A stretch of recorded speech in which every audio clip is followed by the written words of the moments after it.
So, do you know what a bothie is? You're probably thinking, no, Jeff, tell me. Well, hell, I didn't know what it was either.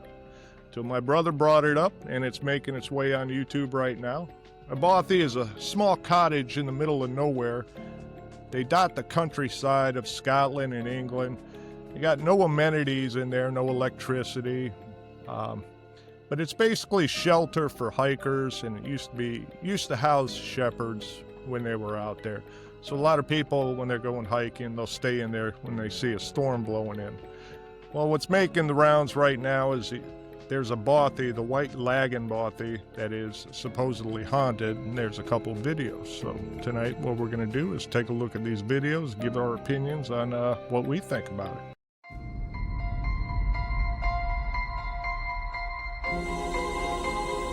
What do you see when you're in the dark? Welcome to Buried Stories. I'm Jeff Mercurio. With me is Wendell Brown. Wendell, how are you? Doing fine, Jeff. How are you tonight? Tonight we got two guests joining us. We got my brother Steve Mercurio. What's up?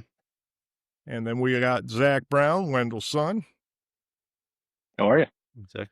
All right, so to get this started, we're going to play this first video here, if you don't mind for a second, if this works out right. If not, I'll edit it. So 1 second, and the video should pop up here in a moment. Oh, nice. Bump dance. All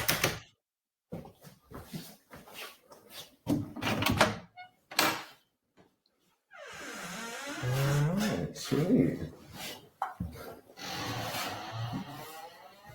Nice and cozy. Said I wanted to take up fishing. Someone's left a little homemade fishing rod. Really sweet. You see some pretty weird shit written on doors. That's normally shit.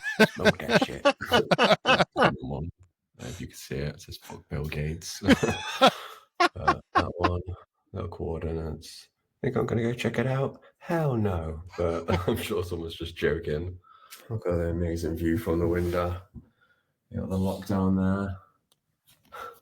I love coming in bobbies, they're so homely. I sort of just had my first guests. I had a few people from the mountain bobbing team come up and just had a nice chat with them for a bit, told them what I do. And they said they were going to check out my videos, so hopefully you guys enjoy them if you're watching. And they're just about to head off now.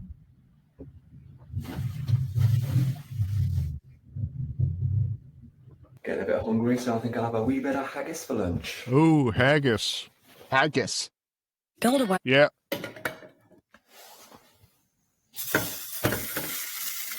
Of course, I will top it off with a little mustard. More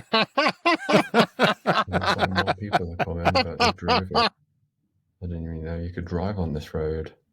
And just had that family come in, and they said they'd just been to a different bobby nearby, and they were just searching around for another one. So they're just going to have a little walk somewhere, and they said, I might have guests tonight, so we'll see how it goes.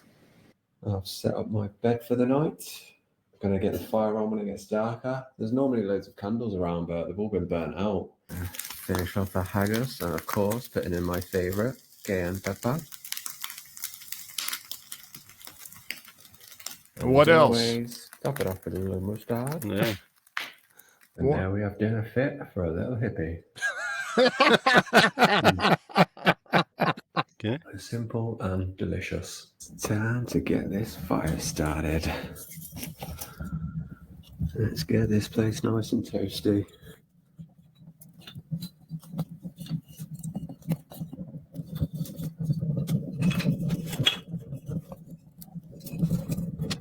That should do for now. Someone left some wooden forks for me as well. There's a whole cutlery set of wooden stuff, so save on washing. Don't know what it is about fires, but there's something so beautiful and hypnotic about just staring into them.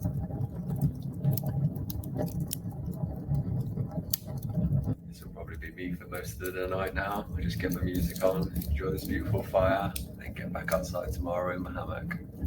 I got one of them water filter straws, and it comes with 2 little bags as well, so you can attach the straw to that. But I've not got to use. Well, maybe this is the guests. There was no one there. I don't know if that's just the people fucking with me or something. I don't know if that's something they do. but I don't think it would be that family. It was just a dad and his daughter and son. Oh well, we'll see. It was just knocking on the door again, and then I went out, but there was no one there, so I don't know what's going on, but I've heard of any haunted bobbies or anything. I've never had weird shit. Well, I heard it. For fuck's sake. I just wanted a nice little bobby night. If you've watched all my videos before, you know I don't do shit like this.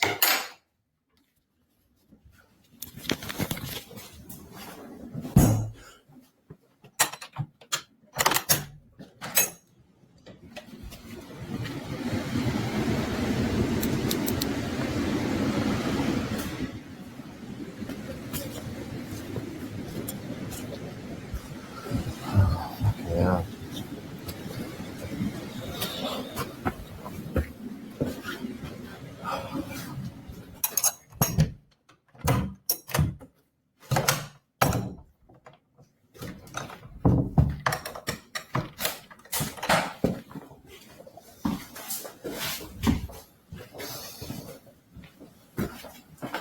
This is going to be a fun night.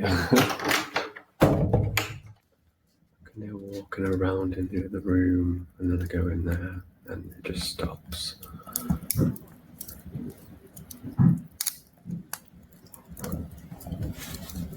Maybe I just put my music on really loud and forget about it. Cameraman never dies, right? So it's been about an hour and a half since I last made a video, and I've just been doing what I said. I've had my music on loud, I've listened to Blink, some drum and bass, some reggae, and I'm doing what I came here to do, and that's have a good fucking night. So I'm enjoying my time by this fire, and have an amazing day tomorrow, back out in nature where I belong. So peace and love. Good night. So that's the first one. That was the Happy Hippie out at the White Lagoon Bothie. Wendell, your thoughts on that one?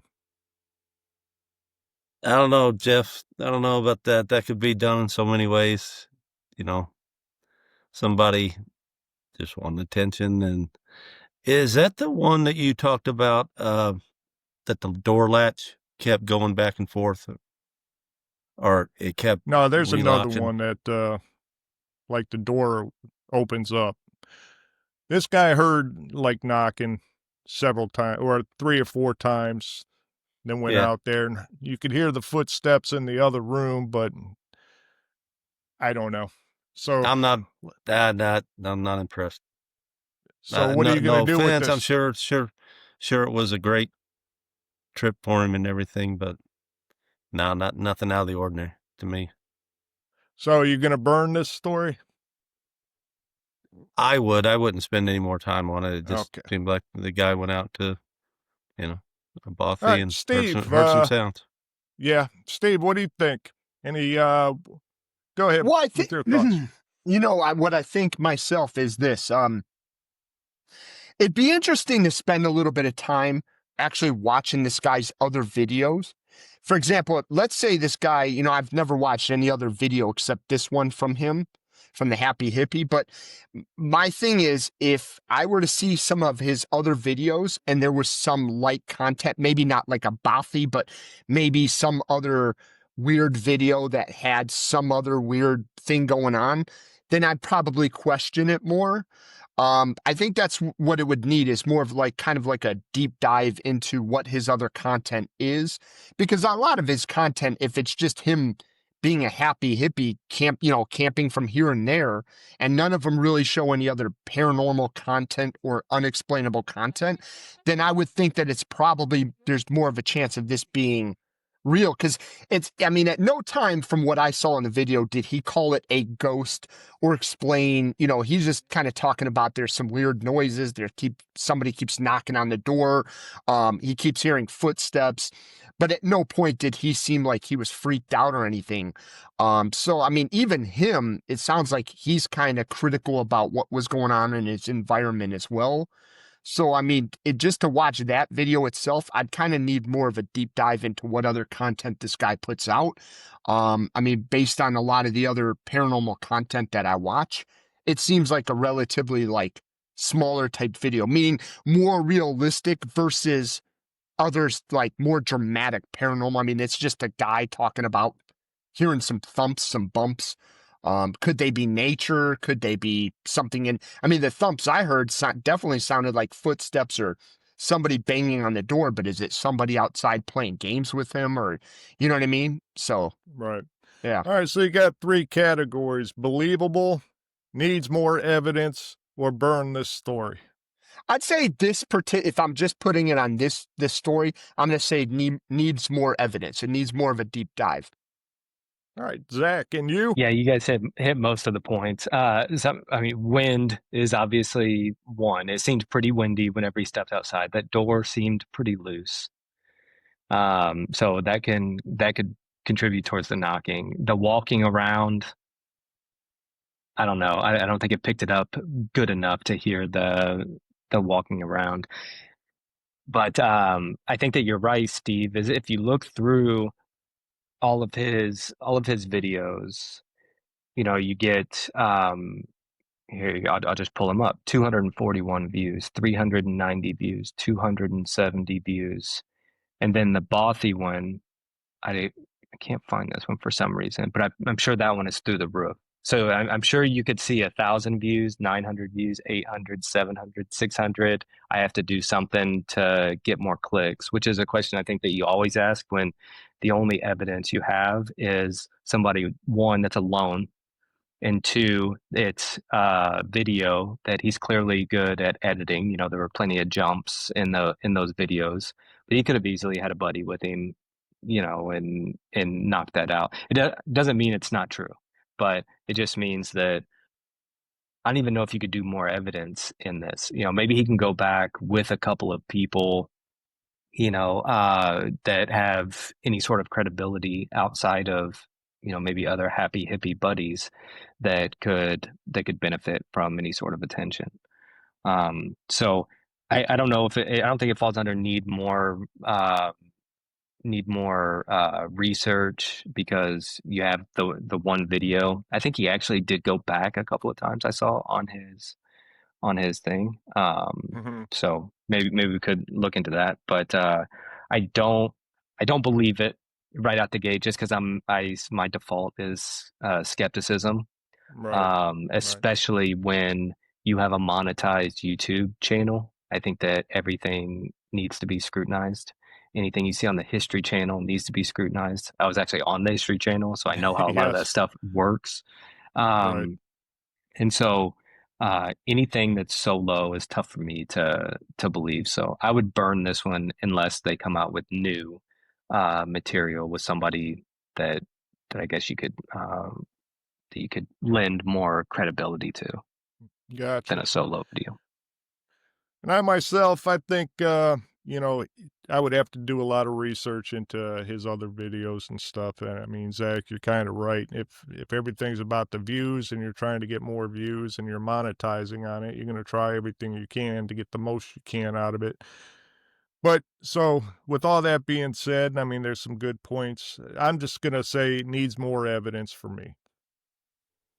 Okay. But All you know, right, one thing, Jeff, is with these bothies, he's not the only one to claim that there's stuff going on. I mean, you can do a simple search and there are tons of videos, tons of stories. So that's why I say it's not that I don't believe him. I would just burn this individual solo video. I don't think that it's admissible in coming up with a conclusion. I got you. Now, Wendell, would you yourself stay in one of these by yourself, one of these bothies out in the middle of nowhere? If I had the time and the inclination, I guess, would And I not stay because I'm afraid? Right. No, that wouldn't keep me away. Got you. Boredom for 24 hours in a place like that, maybe that might keep me away, but being afraid, no. And I've seen some of them where they actually, this guy didn't really, he referenced the haunted bothy once, but it didn't appear that that's what he was there for. Right. Although I think in the background that was what he was there for. but others have went in there expecting to see demons Oh, of flying course. around the room and Yeah. shovels flying back and forth, and you know, yeah, some of them get pretty freaked out about it. Would I go? I mean, like I said, I would be more worried about a werewolf out there than I would be a haunted bothie, and that's what it reminds me of. It reminds me of all the werewolf movies when I was growing up on the Yeah. moor. American Werewolf in London. Yeah, Very much Yeah. so. Yeah. Yeah. but It has that look. but Yeah. would I stay? Yeah. Would I go to a lot of trouble to stay? No. How about Yeah. you, Steve? I mean, here's the thing. I wouldn't want to go out there by myself. The thing that stuck out to me in the videos I watched, and I don't know if are we watching the second video on Yeah, that with the two guys? Okay. Yeah. So the one thing that kind of freaks me out about it is when he stepped outside, how dark how literally pitch black it is. There must feel like there's an expanse of just loneliness. I mean, think about it. If you have to make a decision to leave this place for some reason Right. in the middle of the night, where do you even go? I mean, I can't imagine trying to traverse myself back to my car wherever it's parked, or, you know what I mean? Like, that's the thing. You have to choose between staying in that place. If it gets out rowdy, what are you going to do? Outside, the conditions aren't good. So you got to make a choice to kind of either, go in. So I probably wouldn't do it by myself. I'd want at least one person with me. Yeah. That way, if I did experience something, by the way, like if something did happen, I would like to be able to look at somebody and go, hey, did you just experience that? Like, I just, that feeling of just being able to look at somebody else and go, hey, did that just happen? Or is it, am I freaking out here? I don't know. Zach, how about you? Yeah, I'd love it. If I was armed, I'd love it. That's a good one, Zach. Yeah. Yeah. I like that kind of stuff. Oh, that's cool. No phones, no computers, no nothing, sleeping bag. I like that stuff. So, Nice. yeah, I absolutely would. And I would chalk stuff up to wind before I would a spirit anyways. So, yeah, I would do it. So I was looking at this guy's thing. No video has over 1.1 thousand Right. views, except this one has 55,000. Huh. And so Okay. kind of what that tells me is, what you guys know about YouTube is you need to hit certain thresholds before you can make money on YouTube. And I think, so just looking at this, not knowing the guy or anything, Right. it would look like, oh, you're not getting enough views, you don't have enough subscribers to make money. And he did something like this to qualify to be monetized. Do you Gotcha. think it was his topic or his It video? wasn't. Oh, Well, you know what I mean? Sometimes you just get on a hot it's the topic. It's the topic. Anything haunted is going to get more views than day 371 living in nature. Right. Yeah. You know what I mean? Right. Yeah. You know what, Zach? I look at it kind of the opposite a little bit because, obviously I watch a lot of YouTube paranormal stuff, and that stuff I kind of take lighter in the sense of like, okay, you guys do the ghost hunting like every day, right? So you need things to happen. You need to monetize. I look at this guy a little bit different. Again, not saying that this video is real or not, but I look at this a little bit different because to me, if you have a guy who does a lot of content on, for him, I guess his sake being the happy hippie, and nobody's watching his other videos, but maybe some dedicated people. I kind of, and what I took from this was he didn't seem to emphasize the ghost. Again, he never really used the term ghost or anything at any point. So I kind of look at that as being more, not, maybe again, I'm not saying the paranormal stuff is real, but I think this stuff was unexpected for him. And he might have done some research in that bothie beforehand and probably knew, hey, other people are doing videos about this bothie. Maybe it's haunted, maybe it's not. So I think there's something there, Zach. I agree with you there. He probably knew kind of what was possibly going to happen. And it's not like anything dramatic happened to him, especially on video. I think if he was really trying to push that specific topic, I think he would have made more happen or edited more. But then again, Zach, I also understand sometimes, especially when it comes to that paranormal, less is actually more. The more you get to use your imagination, I think sometimes the scarier it is. But yeah, I kind of looked at that a little. I agree. I understand. I don't know how much this guy really monetizes anything. You know what I mean? Like this I particular think it guy. could go But either. yeah, It could go either exactly. way, right? I mean, it could be Hanlon's razor or Occam's razor. So like Yeah. Hanlon's razor. So Hanlon's razor is, like you don't expect the worst out of people. Like you give people benefit of the doubt. Right? Okay. So I think that's what Steve is doing. Hanlon's razor is giving him the benefit of the doubt. From a business perspective, just because that's my experience, I'm using Occam's razor. All right, you're not making any money on your YouTube. What do? You have to do something outlandish. You have to do something to get more eyeballs. So yeah, I think it could swing either way. Yeah. Right. Makes sense. Now, as far as me, I'm at that age where if I was out there, I'd just snuggle up and fall asleep. It doesn't take me long to fall asleep. But the other thing I wouldn't do is eat haggis. I don't care how much mustard you put on it. Either. No way. Yeah, that was brave of that dude. A little bit of haggis. All right. You guys ready to see that second one here? Absolutely. All right.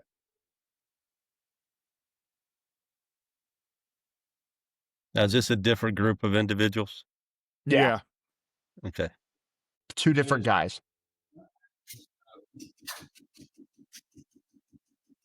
Tap that beer. Yes. Yes, good night. These are guys that brought ghost beer or something. Is that what it is? Yeah. Like some. Yeah. Oh, what's that ghost ship? Yeah. Beyond the Pale Ale Adnams. Hope we see some deer. It'd be great if we saw a couple of those. I gotta tell you, that room's nice. It is. That room is awesome. Dan, what do they do? What's their, like, what's the Christmas something deer? Christmas deer. I don't know. Do they gallop deer? Yeah.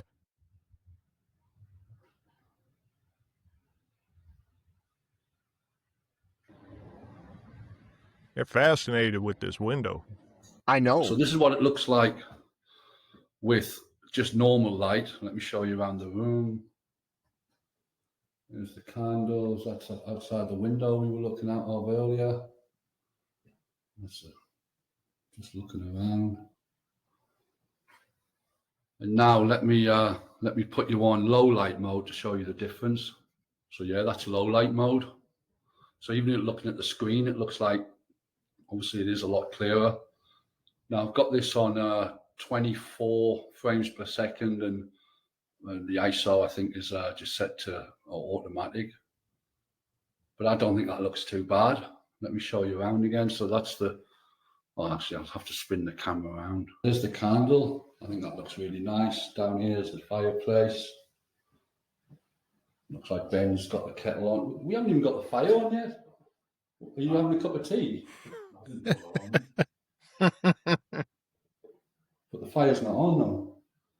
I didn't move that kettle. No, you'll wind up real. You've done the saws, I reckon, and now you've done the kettle. You're trying to. I didn't put it on. I reckon you're trying to freak me out. I didn't realise the stove isn't even on. The stove's not even on, yeah. I thought it weird you were having a cup. I think it's weird that you're having a cup of tea with it. So you didn't move it. That's definitely not. Huh? That's odd. Nah. I'm not sure if I believe you, but anyway, I'm going to carry on. That's another odd. That's two things already. That's happened. That's a bit weird. And that's back out the window. Doesn't that look lovely out there? Look at that. But the wind has got up again. Might not look like it looking at those pines, but I can tell you it's blowing a hooey. We're going to watch a bit of bothie TV in a bit, which is basically the fire, sit in for a night and listen to the wind blow outside. Quite spooky. And what with the saws and the kettle moving on its own, it's even spookier now. But as I say, I don't really believe in all that stuff, but a bit odd. Listen to that, that's getting up now. It's not the 70, 80 mile an hour, but I think I'd say that's a 40, 50 mile an hour gust. Yeah.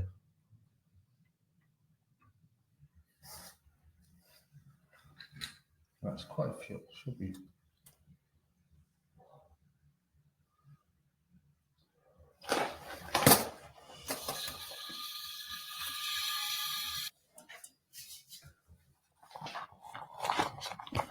Meal preps. Better than haggis.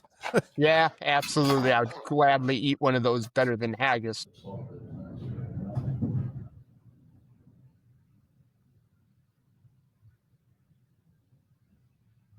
But if I can find a log to sit on and like thick enough to then plonk there, or even hang onto a tree like that in front of you. The stone tomb.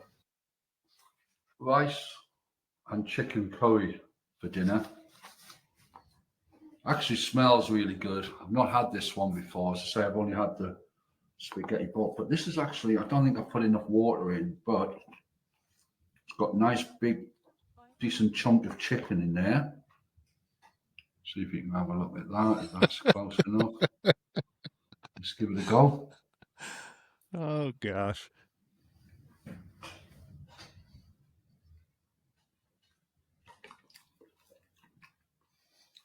Sometimes you have to wait for these things, don't you? It's not a spicy curry, but it's tasty enough. It's got some nice big chunks of chicken in there. Now, Jeff, these guys are out there because of the haunting, right? More water. It's actually now Supposedly, more flavor. I guess. It's actually really tasty. Yeah, they're kind of really looking forward to it. Right. Yeah, really good. I mean, this guy's talking a lot about the chicken. Curry, rice and chicken curry. Seriously. Price to quality ratio. Got me an 8. Solid 8. Yeah, thanks. Just the fact they're rating their fucking, their prep meal. Lord of mercy. Do you want to rate along with that? Well, I wouldn't say no. Eccles cake. Well, hello. Swimming in the middle of that. Chocolate. So excited. Yeah, but I don't. Years ago, I forgot they even had raisins. They're a good high calorie, high sugar.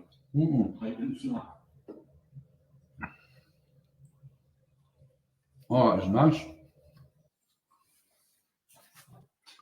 Found the bothie book.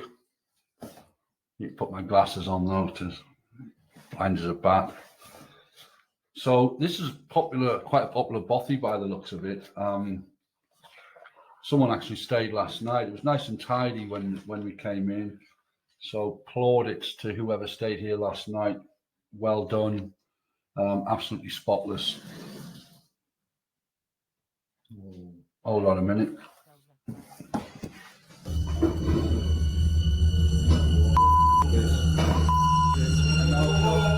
No, I'm out.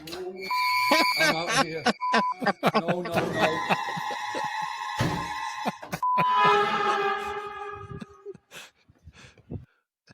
Is this like the second one because they added music? I swear it has to be. Do one of those, whatever, haunted bothie and all that, and it's not. But that, what you just saw, was terrifying, and it was 100% genuinely real. There was nothing dodgy going on. If you think that's what it was, that door. But the only reason it was open was because we've let the fire go out. I'll show you the fire behind me down here. Because it's actually not that cold at night, but we had the fire on just because it's what you do in it. But so we had the door open. It was rattling before, as you heard from the wind. But the reason it's rattling is that door opens like towards us, and the wind's blowing that way. So the only way that door would open, if anything, if when it was opening, it would be hitting against the wall. It wouldn't slam the other way. It's impossible. And also, there's no wind. It's a really stiff door as well. Yeah. I'll show you. Yeah. Like, You have a look at this. there's no way that door can close like that. Look. You try and push it.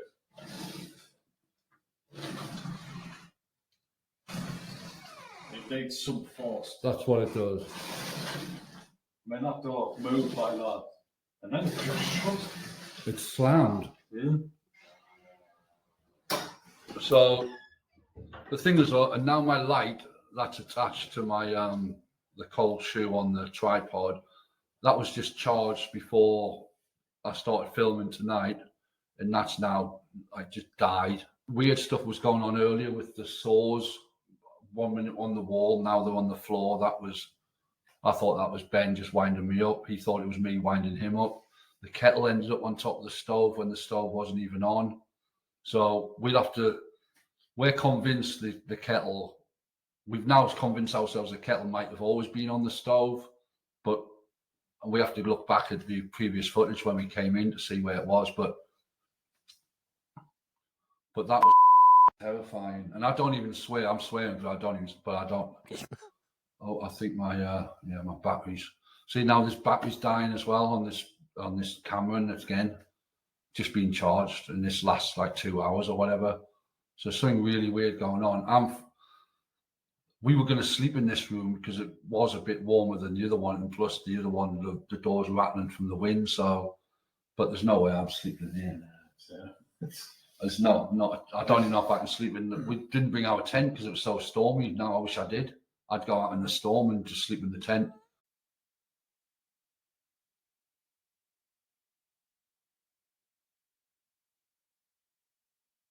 He shot himself.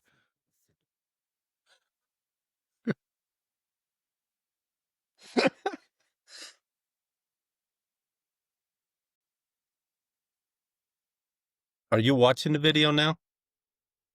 Oh, did it stop? Yeah. We've been sitting here looking at your face for like 2 Yeah, we've minutes. been looking at you. I was like, man, is he gonna play the rest of this video? What are we doing? But we're running it in our mind if you'll keep, Yeah. telling us what's going on. Well, I'm going to do some heavy editing on this one, man, because I guess that's here. I started playing it again. I'm like, oh, All right. So, Wendell, what did you think about that one? Oh, you didn't play the rest of it though, Jeff. Now, Did we I X'd did we everything miss out. something? Oh, Dude, you got to see the rest, because the rest is when it gets interesting, because then now they start catching things on camera, like chairs moving and things moving. And the one dude that was the major guy talking freaks out so much he keeps walking out. The other dude just surrenders to it, just sits down and has a drink. Like, you know what? I hope I just don't die tonight, basically. Yeah. But if you watch the rest of it, that it starts to get much freakier. Well, I guess I prematurely stopped that one. Oh, it All would have right. been good, because I would have wanted you guys to see whether or not that they catch the chair in the corner start moving, and then it keeps moving, and it's all on camera. And I'm wondering, like, did they try to rig something to move the chair, or Right. because the one guy keeps, like I said, the one guy keeps leaving the room, looking like he wants to leave the bothie altogether. And The then, guy like I that's said, the main guy, talker. and the other guy just sits down and surrenders and just keeps videoing it, like sits there, pours a drink, like, I don't know what the heck to do at this point. You know what I mean? Yeah. Unfortunately, I guess I stopped that one early. Yeah. So, Wendell, what's your take on this one that we saw? Jeff, I want to be a participant as much as anybody else. But no, doors slamming. I've been in too many rooms where you go out the other side and the door on the other side of the room slams because you open or close the door on the other side of the room. Yeah, that Temperature vacuum effect. Yeah, temperature differential, from the fire going out. Right. From a heated room to a cool room. Storm outside, windy conditions. I don't know what the ventilation is in that Right. structure. So, Now, on this one, though, because given Steve talking about the chair moving and everything, I won't burn it, but I need a lot more. I need, because I just can't, like Zach said, there's not enough evidence to be admissible yet for me. But the chair moving would be an eye opener. And Good job, Jeff. They said this. They said the basic point of it, Jeff, the biggest part of it, you literally clicked off on it. Like the best part of the film. You just clicked on The Exorcist before she spit out at the priest. Dude, you're like, can you imagine watch half The Exorcist and just going, well, what'd you think of that? Like, dude, what do you mean? What do you think of that? And the kettle from the bottom of the fireplace to the top. What a 3-foot move. If I knew for certain where the kettle was and then it was somewhere else and I didn't think my buddy moved it, that would be an eye opener. The sword on the floor, Wendell, what about your glasses? That's true. That's true. I have experience with things disappearing and moving and not knowing where they are. My son tells me it's my age, and it happens more often every day. So, either that or you're married. That too. Yeah. So, need more evidence on this one. I won't burn it because they did. They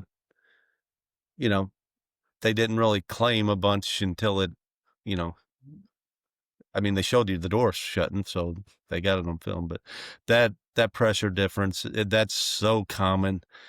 I'd need more. Gotcha. Zach, how about you? Yeah, I mean, I could set up a camera in my house and have as much evidence as we saw in that one, because my wife insists on keeping every window open in the house at all times. So upstairs doors are always closing. Like we said, that vacuum effect. It's not enough. I mean, you need more if you're going to make any sort of claim, for haunted stuff. But however, whenever the camera was like in a closet and shooting them at the table, I did hear it sounded like footsteps. Did you guys pick that up or no? I was hearing something strange, but what I was hearing was it not the footsteps, but I was hearing like, I don't know if it was like voices or something behind, like not when they were talking. Like I was hearing undecipherable like language, like low enough where you can almost question, is that were just they like alone? Yeah, was there something in the video, like, or is it something like making a different noise? There's something outside rubbing on something constantly. What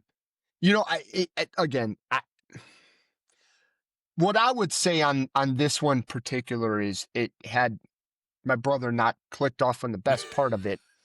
I'd have loved to see your guys' reaction, because the best part about it is when that guy sits down and surrenders and realizes, I just hope I don't die tonight. And he's laughing, but he's laughing extremely nervously. Like he's almost like, I don't know if I could leave here tonight. If I could, I absolutely would. But it's just, I don't think I can hike out of. I think that's probably the scariest. I think something like this, when you watch the videos and you understand, probably, I'd like to know how far they are from maybe where they parked. How long did it take to hike there? I mean, the other guy had a car. We saw the one person with the car. Yeah. We saw another guy with a side-by-side, right? But it looks like the happy hippie hikes there. If you watch the very beginning of the film, it's all him just hiking. Those two guys too, if you watch the beginning, it's them kind of striding there, talking about nature, talking about, hiking and everything like that. What I like about this overall is they're, even with all the strangeness or not strangeness, whatever you want to call it, they're focused on his chicken curry meal. And, the hippie was talking about his haggis, you know what I mean? Yeah. And I like that, because I don't think that they're meant to make like a haunted video. Whereas I do think if we watched more videos about the white lag and bothie, I think that there's a lot of videos probably out there dedicated to it being haunted, expecting when you enter that room for it to be haunted. So Steve, if you were going to fake a haunting, isn't the number one thing on your list to make it seem as normal as possible, though? Yeah, And not I that mean, they I were could definitely faking see it. that. Not that Well, let I me don't ask think you they were this, faking it. Zach, just like this one, why we were all kind of watching this, did you look up any of these two criteria prior videos? Because again, I'm curious because to me, that makes a big deal. When I watch people talk about like video, I watch a lot of videos of people talking about videos like skeptic and everything. And a lot of times like the skeptics will bring up like, what is the other criteria these guys are making? What kind of content? For example, the happy hippie, I would assume we talked about Zach. This guy's out there just making happy hippie videos. But he probably doesn't even care that anybody's watching him. He's just, in a way, he's just dedicating his life to being what he is, right? These two Yeah, guys, I've it's the never same seen with him. these guys. It's the Okay. same with these guys. So I Hiking, wonder, sunsets, mountain and to me, that, or like we refuge. talked about earlier, Zach, that to me kind of convinces me, not that necessarily it's real, but rather that, most of their content has nothing to do with hauntings. I don't I even know think if it's these guys are monitored. opportunistic. I think It it's could be. opportunistic. So, like, if you saw a drone in the distance while you were hiking and it looked like a UFO, you don't know if it is or not. True. That's definitely going to be the title of your video. Saw UFO Absolutely. while hiking, So I think it's opportunistic. Vacuum effect of the wind slams the door. We have a great title for our video this week. I think it's very opportunistic. And so I think that your categories are believe, need more, or burn. I Right. think you should have a fourth one. I think it should be you believe it has potential, you don't believe it, or you burn it, or it's just not good enough. It's not that it's not real, it's not that blah blah blah, but it's just not good enough. Like it's to make a decision. It's just not good enough. I don't know either way, but it also I don't see any potential in it either. Gotcha. Gotcha. And I would put this in that category. It's just not good enough to make any sort of claim because of a door closed. Now, see, I would myself, it'd be need more evidence on this one because he did go in there and he said that he's heard about the haunted Yeah. bothies and stuff like that. And so he was Ghost almost ship. getting you ready. The ghost ship, Ghost ship beers, right? I mean, they beers, yeah. clearly definitely knew what they were walking into. And Right. But you have to mention it. If you're staying there, you have to mention it. Like Absolutely. that's Yeah. part of the identity of that place. So Yeah. maybe that's not why they went there, but it is True. part of that place's history. Yeah. Clearly. So sorry, I know I'm like playing devil's advocate on both sides here, but yeah, I mean, I would mention it even if that's not why I was yeah. there. I would definitely mention Right. it because it's part of the history of that place. That's what I mean. Like it's just not enough to make the Gotcha. claim. I feel like it's a good psychological thriller, if that makes sense, right? Like, in the sense, listen, like I said, going back, one of the scariest things probably, it is just the fact that it's completely dark out there. There's nothing going Yeah. on. You're in a place with no power. I mean, the one thing I didn't hear anybody mention is what kind of bath. I mean, there's no running water in that place. So I imagine just going to use the bathroom in that place is scary alone, right? In a Well, sense, but how dark it is, how bad the weather seems to always be. I mean, it just kind of all fits in. And when you see them step outside, it's pitch black. There ain't a light to be found except the light that you brought. And Right. I think I that struggle- alone, yeah. I struggle a little bit with ghost hunters, if you could call them that, going to a place and when the ghosts start showing up, they want to bail. That I struggle a little bit with that. That's what you went there for. Yeah. This is what we came here for. The ghosts are coming. I'm not walking down the mountain now. I'm going to see with the ghosts. That's what I came here for. So, Wow, I think yeah, everybody wants to be a lion until it's time to do what lions do. Yeah. Everybody's got a plan until you get punched in the face. Yep. Gotcha. Absolutely. Yeah. Are you guys ready to move on? I got Let's do it. The hat. The question hats. So the first question for tonight. All right. First question tonight is Western civilization collapsing? Wendell, we'll start with you on that one. Is Western civilization collapsing? Yes. And I can give you an example. Go ahead. And we have no idea what was in your hat, just so everybody knows. Right. These are we have, all none of us. I made None them. of us have any idea what your mind came up with today and put in that hat. But yes, I have an example. Go ahead. Have you guys watched any football games lately or hockey games? Have you noticed all the announcers want to be soccer announcers now? Every score is a long yell. Everything has to be now this is frivolous, but this is just an example. Every announcer can't report the touchdown now, or can't report the score, or even in the NBA basketball, everybody yells when they report the news, or report what's going on in the field. Everybody has to come up with a gimmick. Like I know with the Colts is one that kind I'm from Indy. This INDY, touchdown, INDY, and it stretches out in a big long yell, and it annoys the hell out of me because it's how soccer's always done it. It's how the soccer announcers have always done. And you know how soccer has kind of infiltrated America, and it's a good sport, I guess, but it's not the American sport that we all grew up with. The three biggies, Right. So a little old school, old fashioned stuff coming in here. But I've noticed every announcer, they got to have a gimmick line, a catchphrase, and they do that. You know how the soccer guys always say score and they stretch it out for 10 seconds and really they get loud. That's how all of our announcers are doing now. And I think it just saddens me because it's exactly what you say. On a lighthearted note, our Western civilization is going away in our sports because all they're doing is trying to be soccer announcers. And I don't know why they think that's popular. It's big in hockey too. Maybe the sports where you only score one goal every three or 4 days. That's you got to have that. But not in baseball, football, and basketball. And I see it infiltrating those sports.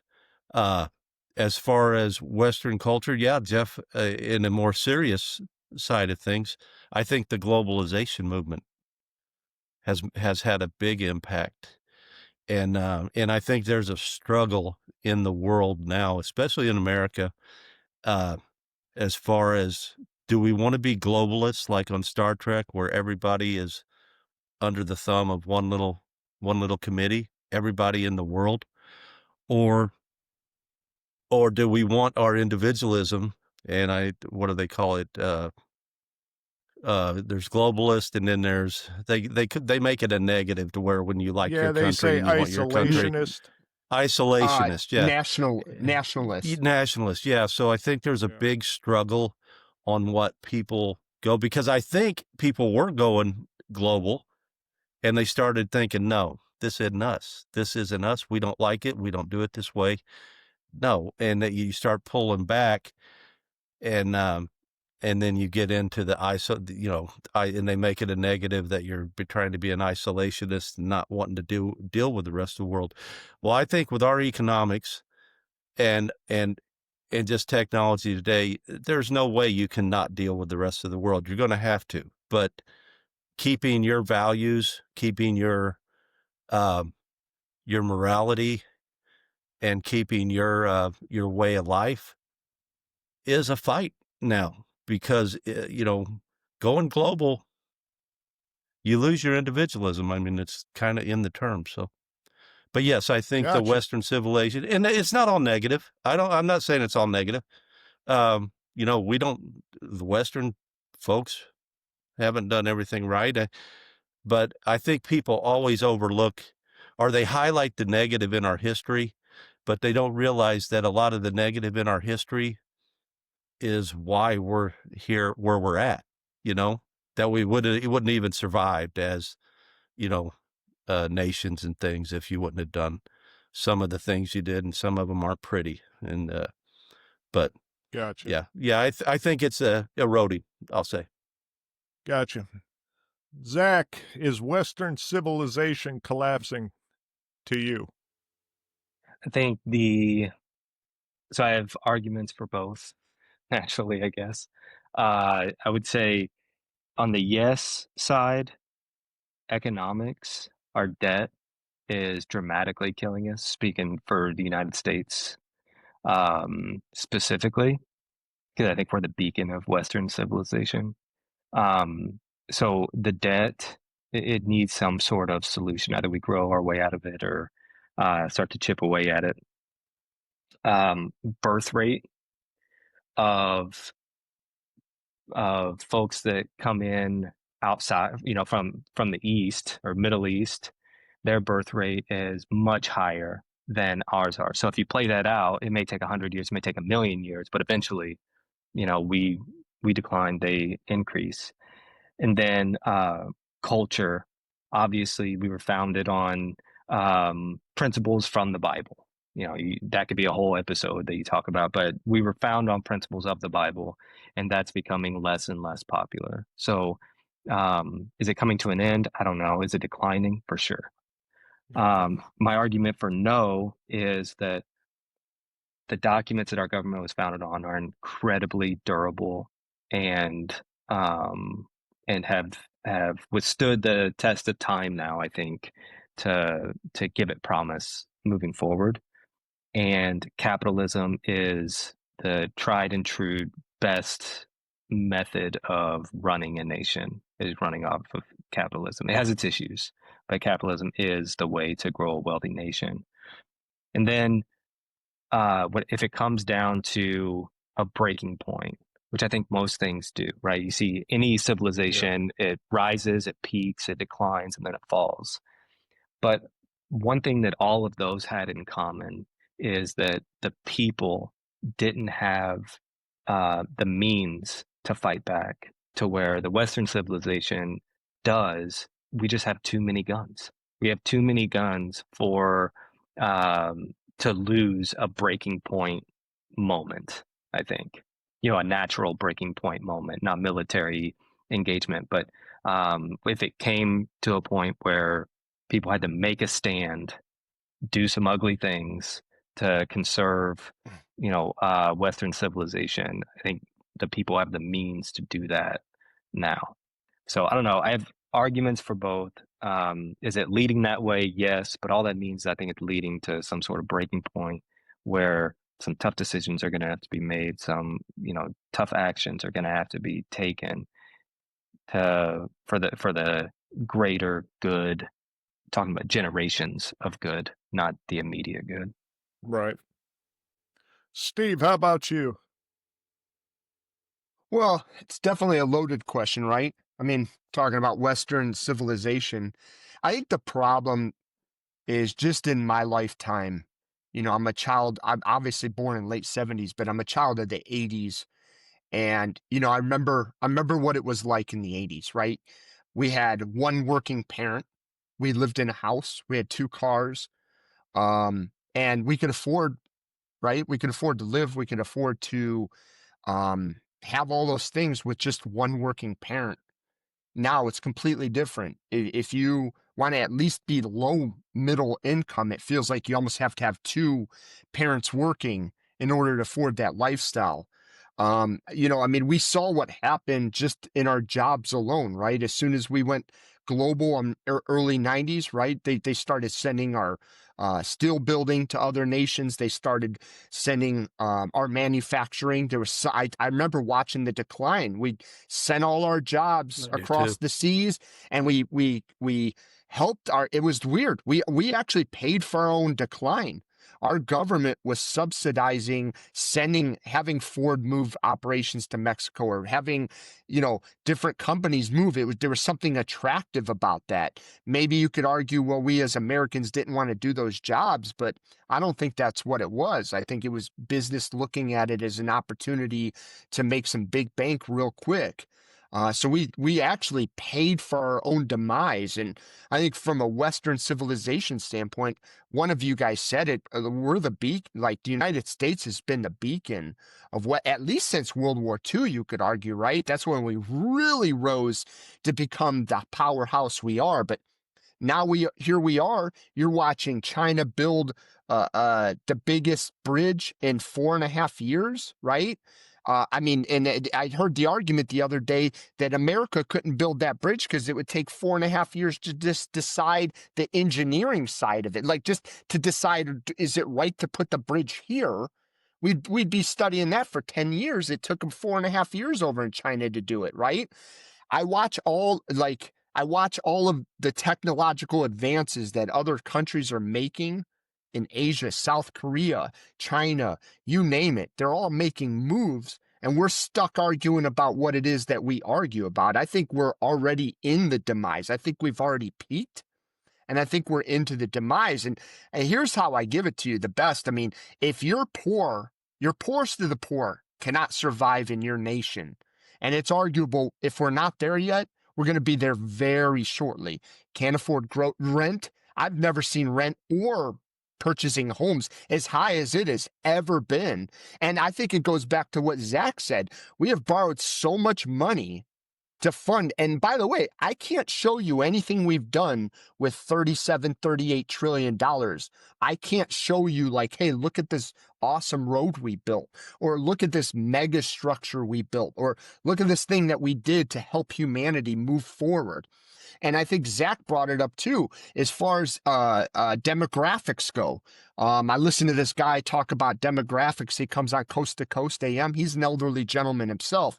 And isn't it funny? This guy said, he was talking about nations that are on the verge of collapse because of population. Japan, right? We see it. Japan is on the verge of dying. They're asking foreigners to finally come in, take up some of these villages that are out in the outskirts. They're practically giving away homes. China is now realizing that their rule of the 1980s, when they had one child rule, it actually killed off an entire generation. And they're asking the question, can they survive going forward to be what it is that they want to, right? The funny thing about what this guy said demographically for the United States was that we have so much immigration coming in from South America that we're going to have enough to fund as far as like putting people to manufacturing, putting people in the jobs and everything.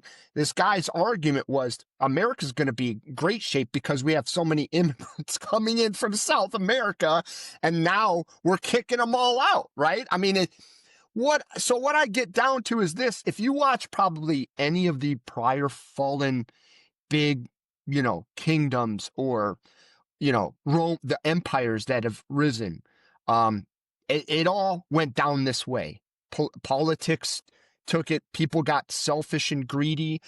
People forgot it was for humanity. That's why you served in politics, right? It doesn't feel that way anymore at all. Feels like politicians go in, and ideally, I do think especially in the United States, these politicians in their first years actually do want to make a difference. But I think once they get there and they realize the monster that Washington is, I think they just fit in somewhere and hope to keep going. Because why is it politicians go in making 150, 250,000 a year, and suddenly when they leave years later, they're mega millionaires? How does that happen? So I think we're watching it happen. By the way, United States is this beacon of Western civilization.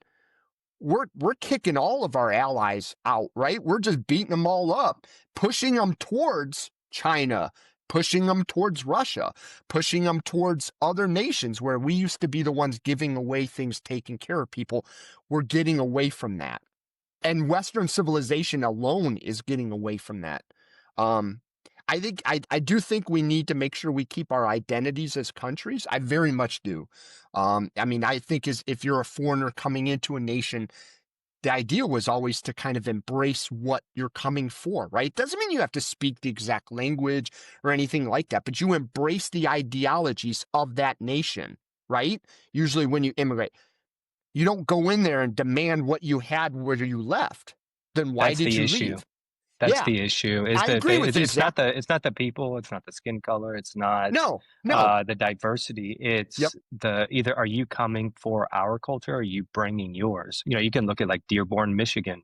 It Yep. is Oh, yeah. mostly a Muslim community, or Minnesota is, you know, a high Muslim community. I mean, most of their, you know, they have several city council members and Congress people and senators in, you know, of the Muslim faith. And I think that we can objectively say that our country was not founded on those principles. Not that they're right or that they're wrong, they're just not ours.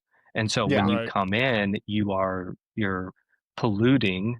Again, I don't mean that in a negative way, but you're just polluting our culture when you do that. And you know, unfortunately, there are a lot of sheep in our country, and they do it out of the sake of diversity, you know. And it's like all what is it, all good intentions, or the path to hell is paved with good Good intentions. Good intentions. intentions. Yeah. Yeah. So, you know, that's the guise that they use in this, and it ends up, you know, biting you in the ass by doing that. But yeah, I mean, I think that eats Yeah. away at our culture, and they even use some of the words in the founding documents and on the Statue of Liberty to justify it.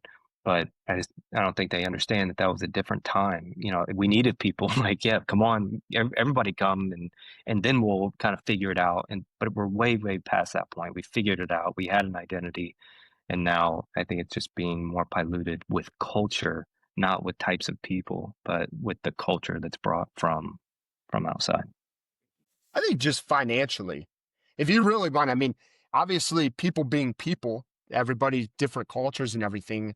I don't disagree. I just think financially, you're watching a government that continues to just spend way more money than they should, right? I Well, mean, let's, that's all incentives, Steve. All yeah, incentives. So if you run a committee and you get a budget, say your budget is $4 million for 2024, and you only spend 3.1 million. Next year, you only get 3.1 million. And so people in those positions are incentivized to spend the 4 million that they were allocated, not spend what you need, spend what you were given. So you can ask for 4.2 next year or 4.5 next year. That's the incentive program in Congress and in Senate. And that's why you have all of these USAID NGO issues where they're just passing money out for, you know, trans comic books in Peru, because they have to spend the money on something, and it has to fall within their guidelines of their committee or whatever. And if it's foreign aid, then that's what they'll chalk it up to be. But the incentive program in the government is just absolutely outlandish, and that's the issue. yeah, I just wish we'd get back to a spot where, because I don't see my children's children getting. I mean, you spent so much money. I mean, I don't think people fathom the idea of what $1 trillion really is. I mean, I don't think anybody. And the sad part about it is, you could have done so much with that. Like, we could have rebuilt bridges that honestly have need. We could have opened up a lot more schools. We could have, had, how about this? We could have subsidized housing in the sense that we could have helped companies build smaller homes so that we could add homes to the overall, therefore lowering the price of homes, right? I mean, at this point now, it's so hard for anybody even to just go out and look at the rent at any rent right now. It's ridiculous. I mean, in the sense that if you're poor, cannot afford to live in your nation at all, then yeah, obviously, you know what they say about a team, you're only as good as your worst player, right? Well, we've been looking at our best players, right? We've been looking at all these billionaires and everything. I'll say this, we are a nation of having a lot of billionaires and wealthy individuals, but the problem is one person having, I think Elon just passed the first $500 billion individual. I mean, I'm sorry. just in my opinion, look, I'm all for capitalism. I truly am. But there's enough to honestly go around where the rich can still be rich. I promise you they can. But I think the difference is, how many yachts do you need? How many houses do you as a person need? I'm not bashing you.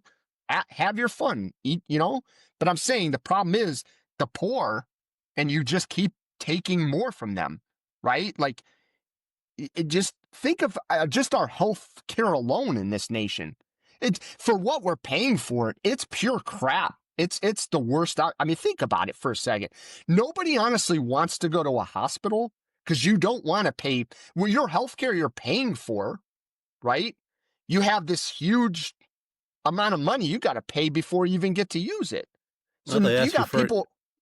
Yeah, they that's what I'm ask you for saying. your insurance card before they ask you what's wrong with you. Yeah, I'm saying, and I think we've Yeah. gotten away what it was. People forgot that we serve humanity, right? Whether good, bad, indifferent, right? You can be wealthy. I don't care. I love that's what makes our nation great is you can be what you want to be. You can invent things. That's where the freedom is. But I think we forgot that we serve humanity. We're humans.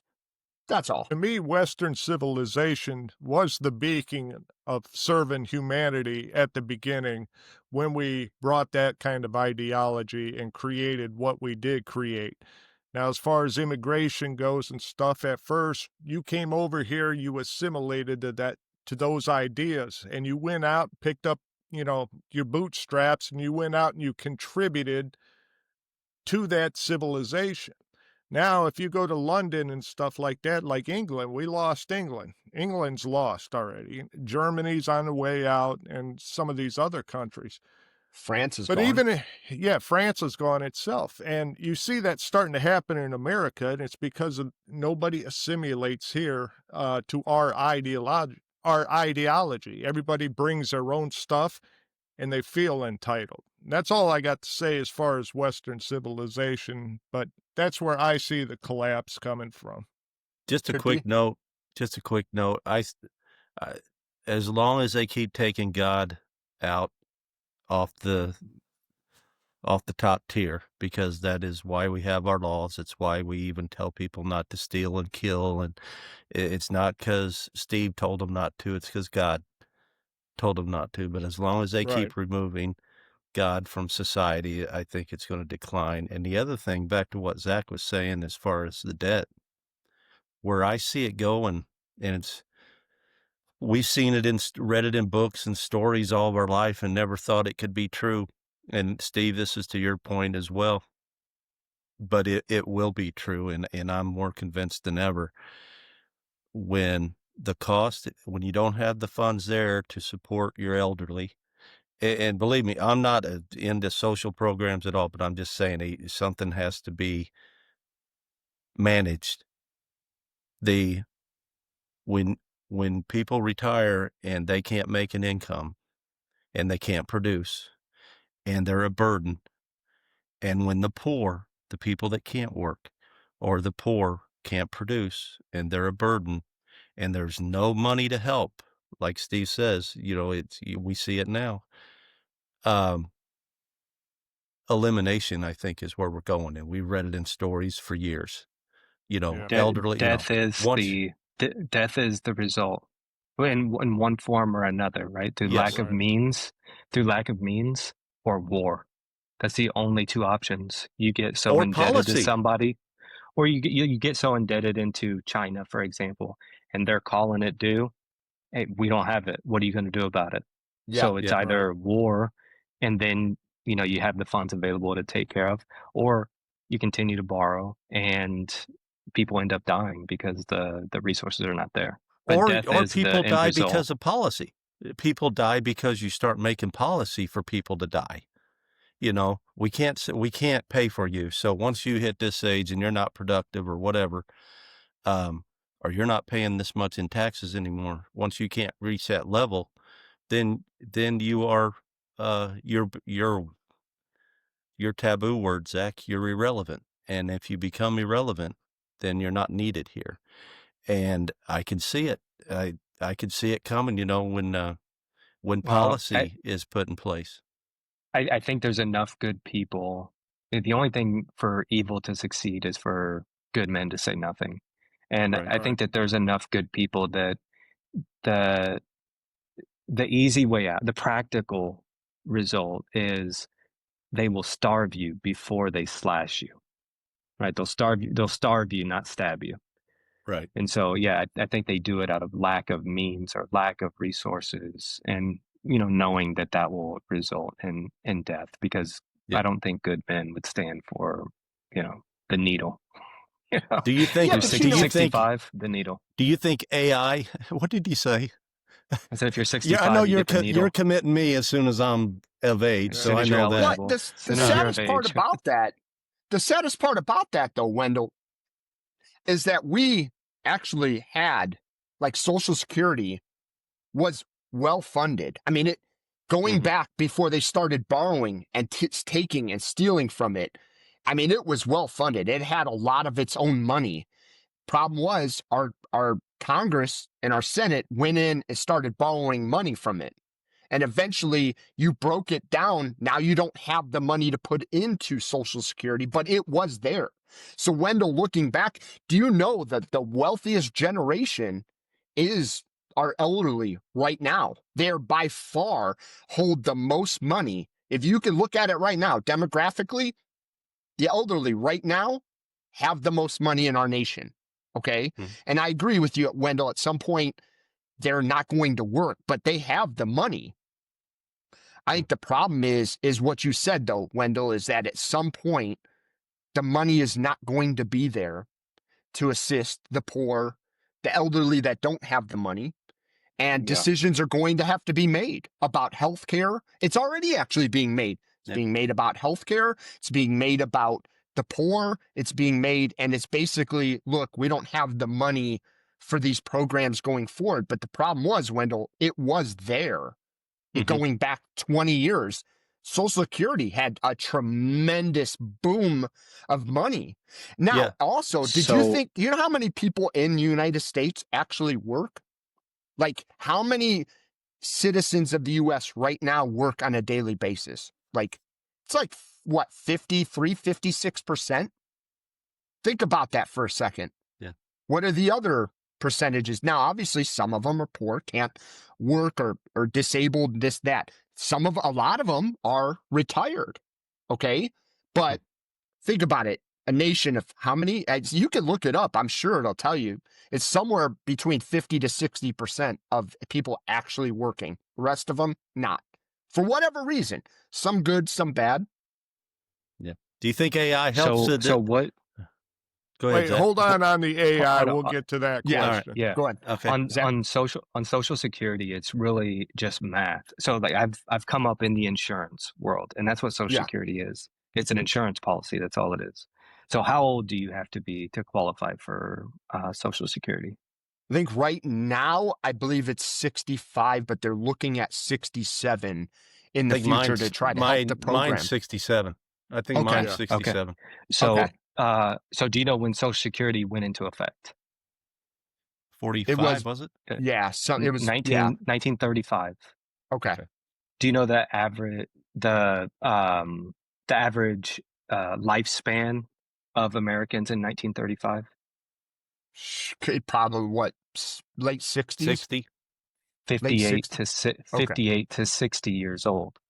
And so you bring money in from everybody, and then more than 75% of them die before they would ever take money out. And so I believe in, the late 30s to up to 1940, only 15% of people that contributed towards Social Security took Social Security. Now it's I think it's above 75%. I think it's above 80%. I think it's 82% of people that contribute towards Social Security take Social Security. So of course the coffers are going to empty a lot faster, because the average age now is 74 and some change is the average lifespan. So that's one major practical issue. Again, I think the government is a bunch of buffoons, and there's not some big cabal, or they're necessarily doing something evil. I think they do stuff that's stupid. So, and this is one of those stupid things that the age to qualify for Social Security should be 4 years above what the average lifespan is. And just like it was in 1935. 1935, it was 60 years, or it was 58 or 60 years old, and you had to be 64 to get it. 4 years span. And I think they should have kept to that as they just should audit it every year. What's the average lifespan? All right. Social Security is around that or a couple of years above that. And that's the only way to have benefit for the masses, is that you have to make rules for the masses. You can't make all of these exceptions or think with your heart. You got to think with math, or it's just not going to work. You run into a situation like this. Now, I mean, how many, like you said, it leads to death, right? So that's where we're at now.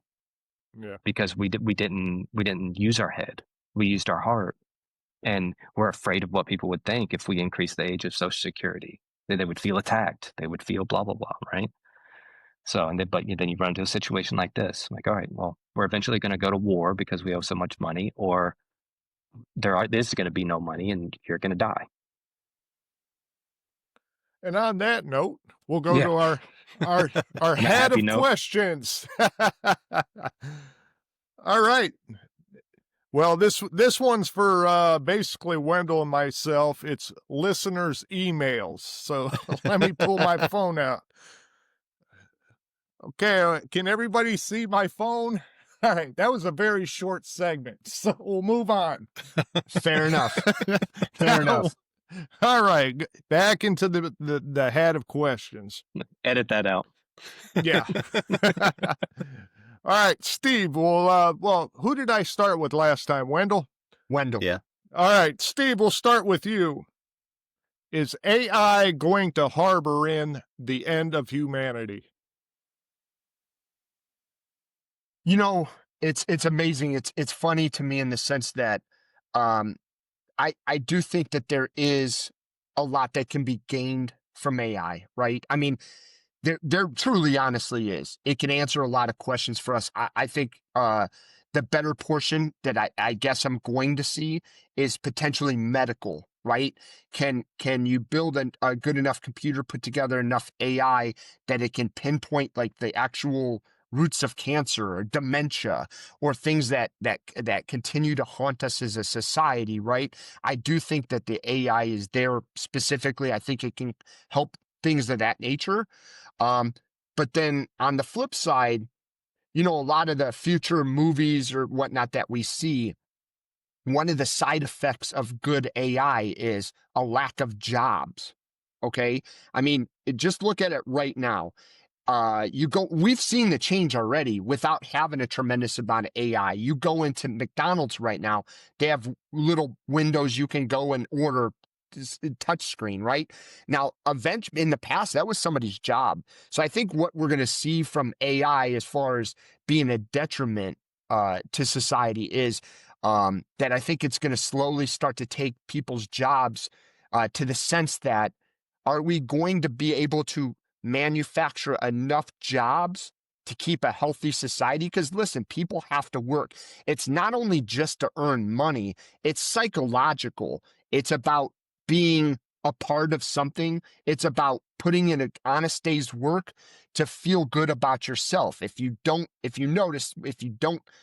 contribute to society, you start to feel useless, and then you probably turn to crime and many other things. So think about this. We are close to self-driving cars. I was out in LA several weeks ago, and they have these Waygos cars or whatever, cars self-driving again. It's in its early form, but how long? I'm guessing within the next 20 years, we have semi trucks that are going to be driving themselves, right? Now, everybody might look around and say, oh, that's a great thing. That's fantastic. And in some ways, it really is. But on the flip side, that's 10 million plus American jobs of people making a good wage, because truck driving is hard, and you can make a lot of money doing it because, again, not a lot of people want to do that, for a really long time. So as we go forward, AI is only going to start making people's jobs go away. So then you got to ask yourself, what are those people going to go do? Because there isn't going to be enough. So then we go back to what we were kind of talking about earlier. What are people? And by the way, if you can't work, what do you end up doing? You're going to rely on your government to subsidize your entire lifestyle. Because if there aren't enough jobs, you get up to 20% of people that cannot work, not because they're disabled, just because there isn't enough work, there's not enough manufacturing. Could lead to war, could lead to so many things. And then on the one last side of AI, I guarantee you, for all the good that's going to be put out there, you better look at all these military companies, right? They're going to look at AI as a completely different thing, right? Military weapons, we're already seeing it. So does that lead to the Terminator effect? I think for me, the problem with AI is going to be the lack of jobs, the lack of society because of it. And are we going to be able to sustain a healthy society where people can work, earn money, and live, raise their children? Understand. Zach, your thoughts on this one. Is AI going to harbor in the end of humanity? So I remember when I was a kid, my dad wore high socks, and I used to make fun of him. And he would make fun of me for wearing short socks. Sissy And socks. yeah, sissy socks. And he told me, one time, I think it was a different conversation, but he told me that everything kind of comes back around to be cool again, right? And which is true, right? I mean, girls are wearing bell-bottom jeans and, plaid has made a comeback. You see it a lot in the fashion world, but I think that AI will ultimately save our culture by destroying the internet.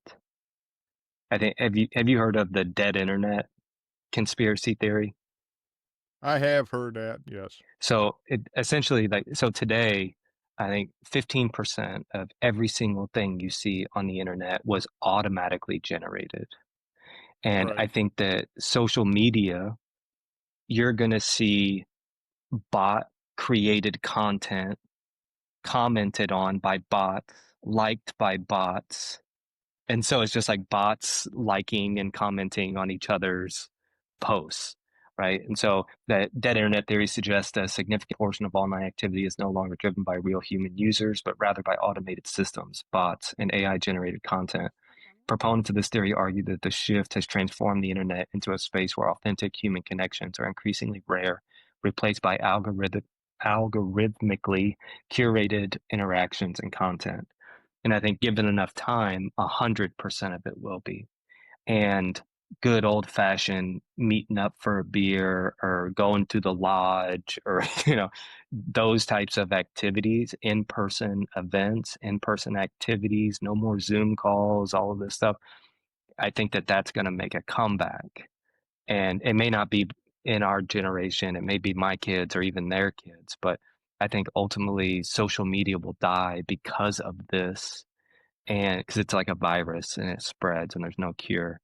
So I think it will ultimately save the next generation because they will think it's cool to get together rather than talk in a chat room. So I just think that's part of the cycle. As far as the jobs go, I don't disagree with you. It's growing pains. It's growing pains, and you can look back through history. There's been other AI, revolutions before. It just wasn't AI. It was the car. All of the horse breeders went out of business when the wheel was invented, or whatever. There's 100 examples of it, and so I think that we're durable. We'll find a way to get through that piece of it. But I think the biggest thing is that it'll save our culture. It'll get worse before it gets better, but I think it'll save our culture by destroying social media. I hope. Gotcha. Wendell, you. Well, I talked to somebody today that went to a bank and their teller was it was a real person, but it was on a video screen. And they were in a different state. That was their teller at their bank. First time I'd really heard that. That's really not AI so much as technology, just helping something. But they were talking to the the bank person. They said, yeah, it did. They asked him about, did it eliminate any jobs? And that person said, well, it created more jobs here in our home office, but I guess it did eliminate some, but we created more jobs here than it eliminated there. And I thought, what a crock. There's no businessman in the world that's going to do that.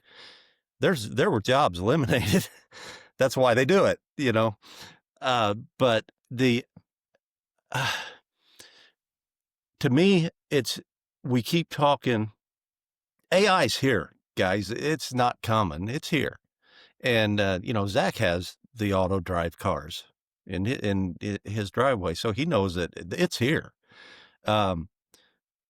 AI's here. I think it's going to be just a different life. Like what Zack said, we're going to do things differently. I think you all give humanity a lot more credit than I do, because money runs everything. And it doesn't matter if AI can cure cancer. AI is not curing cancer if it's not profitable. And does humanity, and when I say humanity, it's just all of us in general terms. Do you want everybody to live to be 99? Hell, we can't even support people living to 60. So do you want to cure every disease and let everybody live till 99? Somewhere along the way, and I don't mean to be cruel, but there is planned obsolescence in everything. You know what I mean? And yeah, it's a nice feeling to have everybody live to be 100 and 150, and I would love it. I think it would be the right thing to do. God would think it was the right thing to do, I think, but I don't think there's any way in hell our civilized world will let that happen unless they find a way to manage it properly in their eyes, whatever properly is in their terms, because but I think it's here. I think, you mentioned the military aspect. Now, if you run a country and you want to try to take Alaska and you attack it, well, in the past you planned, well, we're going to lose 1 million men. We're going to lose 1 million people. The cost isn't worth us trying to take that Strait of Alaska or whatever. Now you can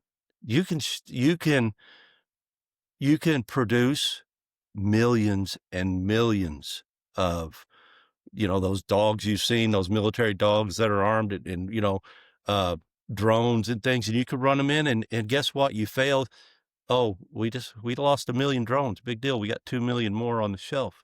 We'll try it again next year, because you don't have that loss of life anymore. That will affect the world. I think that will affect a lot of military decisions. A lot of Taiwan, I think, might be the first example that you're going to see it played out. Well, you already see it, right? Any conflict we get involved with, we're like, all right, yeah, but no troops on the ground. Right. We'll do it through drones. We'll do it through air, and that's been like that for the last 10 years. Yeah, and if you haven't noticed, assassinations are getting to be very acceptable from governments now. Blowing up a car full of people. Have you guys have heard that saying that strong men create good times create soft men create hard times create strong men? Yeah. I think that is AI is part of this cycle.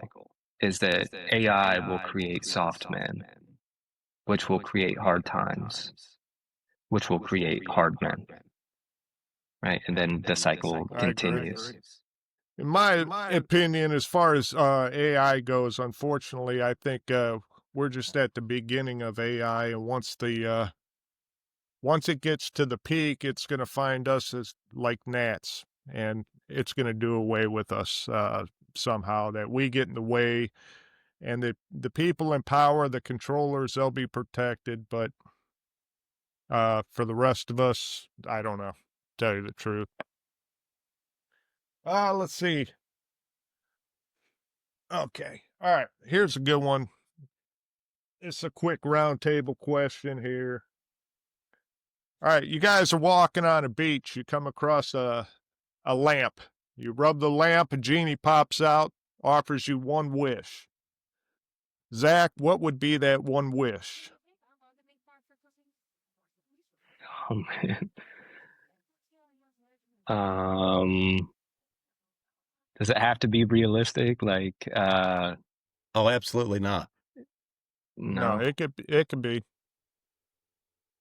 So I I asked this question to one of my professors one time, and he said the ability to make people poop their pants on command, because it would be a lifetime of entertainment. If you're driving down the highway and you see a cop got somebody pulled over, boom. So, uh, I I don't know. I mean, I'm a superhero nut, so I would pick a superhero. Superman. He lives longer than everybody else. He's stronger than everybody else. He can fly, which I think would be the most amazing thing in the world. Um, you know, I would probably it, if that situation came about, that's what I would wish for. But if a more realistic one, without thinking, too supernatural, I would say to always know what the truth is. To always know what the truth is. Now, there wouldn't be a need for this podcast anymore to debate it. I could just tell you. Right. But Yeah. knowing what the truth is, I think that it opens up a lot of doors. I don't like the something for nothing. I've never been a something for nothing type of guy, so I wouldn't ask for $1 trillion or anything like that. But I would love an opportunity to be able to earn that. And I think that always knowing what the truth is would open up a lot of opportunity, across the board, not just money, but you could make sure you choose the right spouse, make sure you raise your kids correctly, make sure you could run a profitable business and blah blah. You could invent things. You could not be distracted by the noise. You would always see nothing but pure signal. Not a lot of noise, all signal. So I think that that would be my realistic wish, I think. Now, with that wish, and what would the negative of that wish be? That you would see just how much of liars and deceitful humans are? Wouldn't that irritate you? Probably. I mean, ignorance is bliss. However, I think like all things, you get used to it, whatever it is. Even Gotcha. if you get if your dad beats you every day, you get used to it at a few years in, or whatever. You get used to anything. Not that my dad beat me, but you can get used to anything. And so yeah, it would be a shock in the beginning, but you could get used to Right. it. And I think that the truth in general is more important than how anything would make you feel. Gotcha. Steve, how about you, man? When I was younger, it would have been money, fame, glory, all the things that a younger man would definitely, be. But now as I get older and I start looking through things, I'm only 47, but still definitely changes, especially in your 40s. I feel like that's when life actually takes a dramatic turn in many ways. I think, if I could kind of do a Thanos like snap of my fingers, I think it would be my wish would actually be to see American society actually reach what it could be, where even your poorest poor are able to like afford home, easy health care. Not that everybody has to live talking about what Wendell was talking about earlier. We all going to have a regular life, but in the sense, you live to whatever, or you die, whatever it is, but rather just see humanity go back to serving humanity, the American dream actually being alive, where we all could work. I mean, you could work a job for 40 hours a week and you can live a decent life. Like, you can honestly live a pretty damn good life. The rich can still be wealthy, but maybe a little less wealthy, and the poor can definitely not be so poor but still be able to live in a decent neighborhood, raise kids. So just to be able to snap my fingers and we actually see what the United States really is capable of, what our forefathers saw, come to fruition in the sense of, you know, the government actually serving we don't have all this debt. We have enough money coming in that we can actually fund programs that maybe help things, but at the same time defend our glorious nation. And, you know, just, it would be very interesting, because then I could say, well, you know what? I would like to say I lived at the peak of society, like that we actually, you know, because it isn't about just me. You know, it's about watching my kids grow up in a future plane of existence that they could be proud of, right? Like seeing what we're capable by flicking my thing. Who knows where we would actually be if there was less corruption and more actually about the people. And I don't mean in a communist sort of way. I want people to be rich, and I want people, maybe, you know, hey, listen, if you took things more seriously and you went to school for 8 years and pursued whatever it is, or the person who spent time in their garage and invented something that changed the world, however, right? That person should be rewarded. But just to be able to see what we actually were intended to do in our nation, and what it actually could look like without all the corruption, which would, part of it would go back to what Zack is saying, which would be seeing the truths of what got us here in a sense, so that we can correct those things. But just being able to snap my fingers and go, hey, and seeing what we actually were intended to be and to do, you know? I think it'd be really Right. cool. Sounds good. How about you, Wendell? I'd want the powers of a genie. You'd get lonely, Wendell. No, I wouldn't. I would love life. They're never So happy. I could make politicians tell the truth. Yeah, but Always. the I could make genie, criminals say whether they were guilty or innocent, or people that were accused. I could make them say whether they were guilty or innocent. I guess I could help the worthy and punish the not worthy. But no, I'd want the powers of a genie. There's so much in this world I just wish, and you know, having that much power, who knows what it'd do to you, but I would love for people to have to tell the truth. I would love to be able to go into a prison and just the guilty light up for me. You know what I mean? You know, I think we spend so much of our existence trying to control other individuals. It really becomes what our life is. Everything's control, from, you know, your HOAs to your city councils to your school boards to your, just people do the right thing. Just do the right thing. Be nice to each other. Treat people the way you want to be treated. You know, you get in different beliefs, and people have different, what they think is right and wrong. And I think that's what's going on a lot in the world, and especially America now. Everything's subjective. And that's what I said when they started taking God's rules out.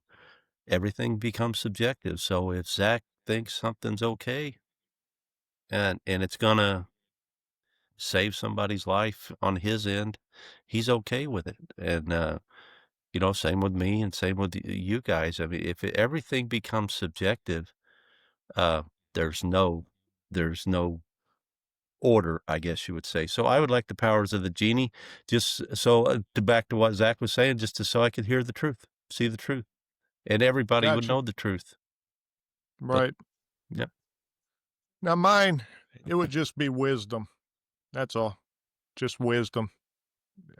Plain and simple. What's the right thing to do here? You know, throughout all life. For me. I thought that came with the white hair there. Yeah, it's not white enough just yet. It'll probably be all gone before it gets all white. But well, with that, Yeah. guys, great discussion. We got through a couple questions today. We talked about the bothies. It was great having you guys on. That was a lively discussion I think we had. Hey, tonight. one more thing. What about the conspiracy theory thing? I already threw mine out there. I Oh. think there's a conspiracy theory. A conspiracy theory should be on Okay. sports announcers, because Okay. they're destroying the games that I loved. All right, so that is your perceived conspiracy theory, Yes, or there's a what could be conspiracy a the conspiracy theory. Stop announcing a football game like a soccer game. Stop announcing a basketball game like a soccer game. They're not the same. Okay. Steve, your perceived or what could be a conspiracy theory. Who's next? Steve. Okay. So I got a silly one that I've been thinking about. Again, it means nothing to nobody, but I had always had this conspiracy theory that like soap companies, anywhere from dish soap all the way through like any regular human soap, made a deal with all the companies that do things with nails. So I think that all the soap companies put ingredients in that make our nails grow, so that we have to use things like nail clippers and women can, I think they have a conspiracy together where they put items in soap that make our nails grow longer and faster. Nice. They both That's a new one. benefit. They both benefit yeah. from it. I like it. Zach, how about you, man? This is what I think should be a conspiracy theory. That's not. Yeah. Yeah. Yeah. Or what could be a conspiracy theory? I think that they do have medications that could cure some of the worst illnesses in the world. But like I think my dad said it earlier, that it's not profitable to do that. So they keep them shelved. Just like, have you ever heard of, damn it, I forget what it's like Article 51 or Article 59, something like that. But it's where the government confiscates the intellectual property of people. And so like the hydrogen car, or the car that runs off of water, those are real. Yeah. Those are real. Right. But the United States government confiscated that intellectual property and shelved it, for oil companies and car companies and everything else. And so I think it'd be foolish to think that it stops at that, at a car that runs on water. I think it goes across pharmaceuticals, it goes across, across the board. Things that keep us in our matrix, Keeps the money flowing. Yeah. Mine, what do you think? Mine is the Mandela effect. I think that was brought to you by the people who did the Stanford prison experiment. You tell enough people, hey, Mandela, don't you remember when he died? And everybody's like, you know what? Oh, yeah, I do. All of a sudden, it's like this hive mind. Or do you remember Fruit Loops with the cornucopia and stuff like that? I think the Mandela effect, it was definitely a ploy to start showing just how like gullible our minds can be sometimes, man. But the one that got me lately was, do you guys know William Dafoe? Yeah. Do you know it's been actor? Willem? Yeah. Do you know on like every movie, if you go back and look, I thought his name was William Dafoe. But if you go back now and look on the movies that he's been in, it's always been Willem, Willem. That blew my mind. I was like, I thought his name was William Dafoe.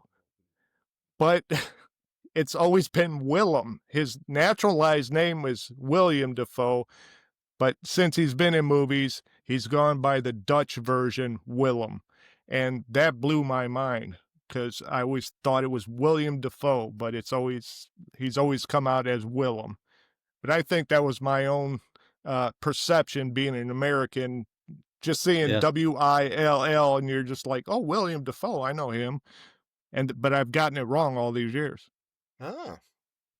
One more quick round, Jeff. What is your favorite conspiracy? Start with you. My favorite one, my favorite conspiracy, I would have to go with the moon landing conspiracy. There's so much to that we don't know, that you could dive deep forever, and look into that one. I think that one's probably my top mine. You, Steve? Well, I was just telling Jeff a story this week about, I mean, look, listen, overall, how can you beat the JFK? Like just on just a big scope. Honestly, how can you honestly beat the JFK conspiracy theory, right? You can go a million different directions with that, with who did it, why they did it, and everything. So I'm not going to beat that one up because that'd be like really kicking a dead horse. But I was telling Jeff this week, I asked him if he knew the story of Jackie Gleason seeing an alien, and he had never heard that one. And I heard it on several different podcasts, and I think it was a Coast to Coast AM where so Nixon needed money for Watergate. He needed to pay the families of the people who did it so that they wouldn't turn on him, although we all see what happened anyways. But supposedly he needed money, and he needed it off the books. He couldn't have it coming from the government. He needed it from a silent source, essentially. So it was stated that, now I wasn't around at the time, but it was stated that Jackie Gleason at some point had put up at least $1 million. He said, if you could show me proof that aliens exist, I'll pay you $1 million. So Nixon needing money, he sent a helicopter when Jackie Gleason lived down in Florida. He had a helicopter land in his backyard right next to this golf course. Jackie Gleason jumped on the helicopter. It took him about 20 minutes over to an Air Force base. He landed, he got out, walked into a hangar, and his life was changed forever. According to his wife, according to many close friends of his, he went into that hangar and he saw dead aliens on tables. And when he had left, he no longer talked about the need or the belief about aliens because he had already had it. And even from what I understand, the people who did the research on this said that they had talking to his wife, and there's actually a lot of sources that say that story is true, but at least for now, it's a conspiracy theory, essentially. Gleason did say it changed his life. Yeah. He did. Yep. There's something American about that story, by the way. Yeah. Oh, yeah. Yeah. What about yours, Wendell? Oh, mine's a moon landing, but yeah, my close second is General Corso reverse engineering all the Roswell debris. It connects so many dots connect with his story. The way when you hear him tell it, I mean, it is so the way the industries work and stuff. He is so on, and as much effort as they spend trying to debunk him, that makes me believe it even more. Fiber optics, Velcro, the transistor, I think was one. Yeah. And it makes sense. His logic of how to introduce it into the American economy makes sense. Find an entrepreneur like Zack and say, hey, I need you to work this in. Take all the credit you want for it, but I need it in the system. I need a company to come up with it. And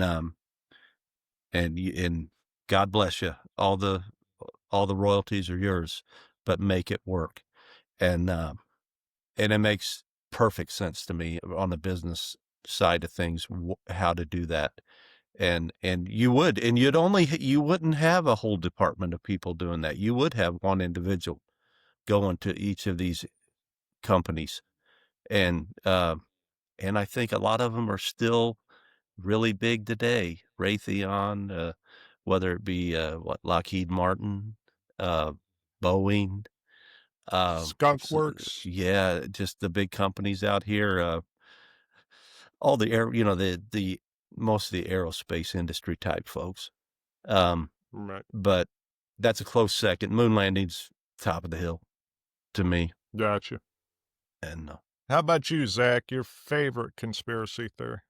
Yeah, mine's Roswell. There's too many things came out that in the next 5 years to believe it was a weather balloon. Fiber optics, microchips, lasers, Kevlar, night vision, stealth technology, radar really made a huge jump after that.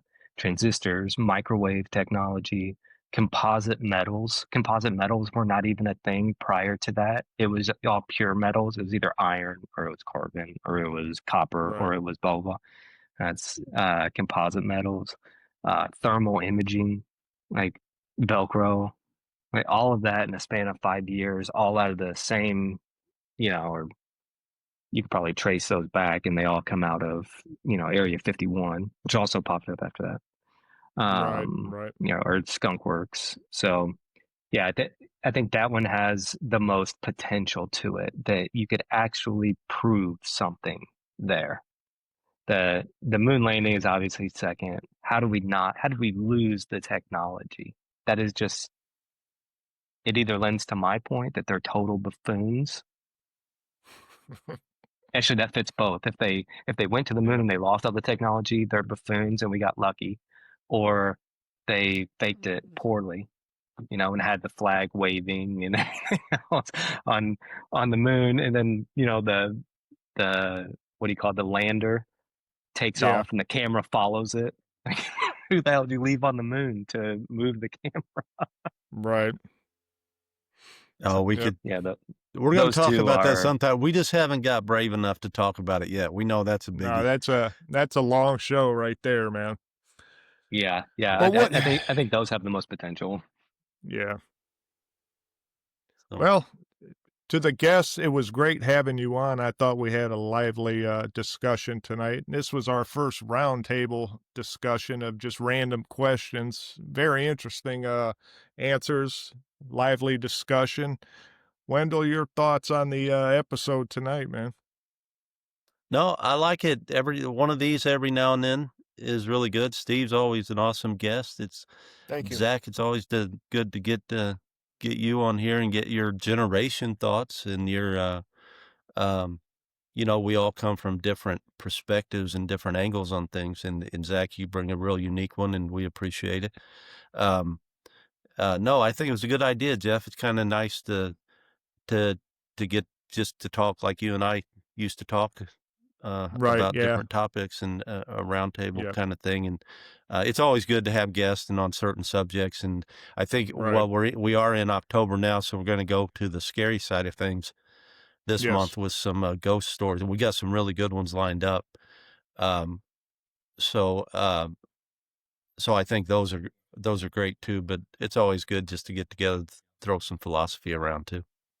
Right. So- Well, Steve, Zack, thank you so much for coming on. Yeah, Thank that was you. awesome. Appreciate it. Thank you for having me. Appreciate it. Absolutely. Yep, Absolutely. not Always. a problem. We'll do this again sometime. With that, ladies and gentlemen, thank you for watching Buried Stories. If you would like, leave a comment below on what you thought of this program. And if you would, give us an email at buriedstories74@gmail.com. Until next time, have a good one.